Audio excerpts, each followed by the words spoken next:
नमस्कार, मैं हूं पुनीत त्रिपाठी।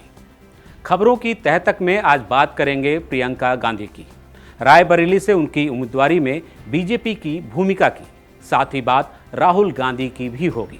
लेकिन इससे पहले उन 3 खबरों की बात कर लेते हैं जो कम महत्वपूर्ण नहीं है। हर रोज की तरह बुधवार सुबह भी बच्चे तैयार होकर स्कूल पहुंचे, अपने क्लासरूम में जाकर बैठ गए। मैडम ने पढ़ाना शुरू किया, लेकिन तभी स्कूल का इमरजेंसी सायरन बजने लगा। बच्चों को लगा कि कोई मॉक ड्रिल हो रही है। टीचर भी यही समझ रहे थे, लेकिन चंद मिनटों में ही पुलिस की गाड़ियों के सायरन की आवाज़ भी आने लगी। एक एक करके पीसीआर वैन स्कूल पहुंचने लगी। तभी ये पता चला कि ये कोई मॉक ड्रिल नहीं है, बल्कि स्कूल को एक ईमेल मिला है जिसमें स्कूल को बम से उड़ाने की धमकी दी गई है। लगभग ऐसा ही माहौल दिल्ली एनसीआर के 100 से ज़्यादा स्कूलों का था। अलग अलग स्कूलों में पुलिस, फायर ब्रिगेड और बम स्क्वाड की टीम पहुंच गई। पूरे दिल्ली एनसीआर में ऐसा हड़कंप मचा कि जिन स्कूलों को बम की धमकी नहीं मिली थी, उन स्कूलों में भी पेरेंट्स बच्चों को लेने पहुंच गए। इस खौफ के माहौल में घंटों तक बम को तलाशने का काम जारी रहा। गृह मंत्रालय हरकत में आया। गृह सचिव ने एक इमरजेंसी बैठक बुलाई और हालात का जायजा लिया। आखिरकार खौफ के माहौल का अंत हुआ। बताया गया कि कहीं बम नहीं मिला और इसे एक हॉक्स मेल घोषित कर दिया गया। पुलिस के साइबर एक्सपर्ट्स ने पता लगाया कि यह मेल विदेश के किसी आईपी एड्रेस से भेजा गया था। हालांकि इसके पीछे कौन है, उसका पता लगाने की कोशिश में तमाम एजेंसियां जुटी हुई हैं। 18वीं लोकसभा के लिए चल रहे चुनाव में जिहाद का भी प्रवेश हो गया है। इसका नाम दिया गया है वोट जिहाद। सपा नेता मारिया आलम खान ने बीजेपी और मोदी सरकार के खिलाफ मतदान के लिए वोट जिहाद की अपील की है। मारिया पूर्व विदेश मंत्री और कांग्रेस नेता सलमान खुर्शीद की भतीजी हैं। फर्रुखाबाद संसदीय क्षेत्र के कायमगंज में जब मारिया ये कह रही थी, तब मंच पर खुर्शीद भी थे। इसलिए दर्ज एफआईआर में मारिया खान के साथ उनका भी नाम है। फर्रुखाबाद में मतदान 13 मई को है।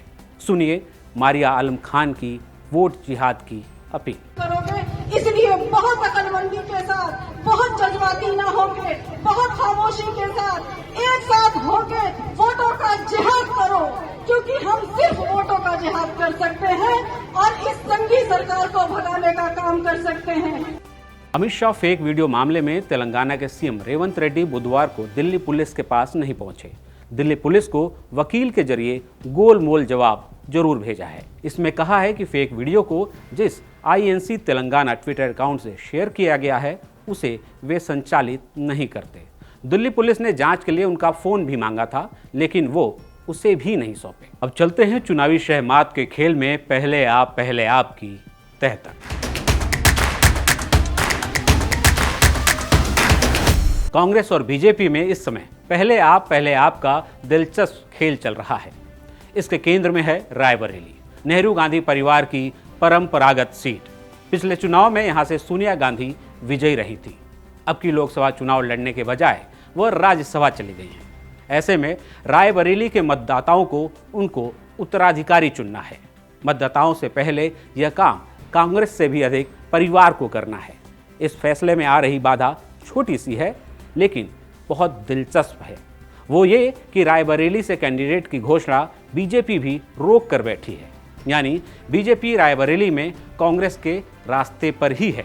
कहा जा रहा है कि यदि कांग्रेस से प्रियंका गांधी चुनाव मैदान में उतरती तो बीजेपी भी महिला कार्ड खेलेगी।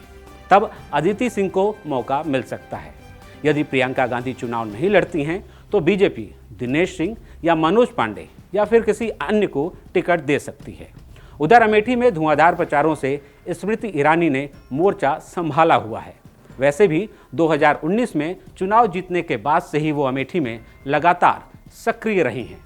कहा जा रहा है कि स्मृति ईरानी की ऐसी तैयारी से निपटने के लिए कांग्रेस राहुल गांधी को लेकर हाइप क्रिएट कर रही है।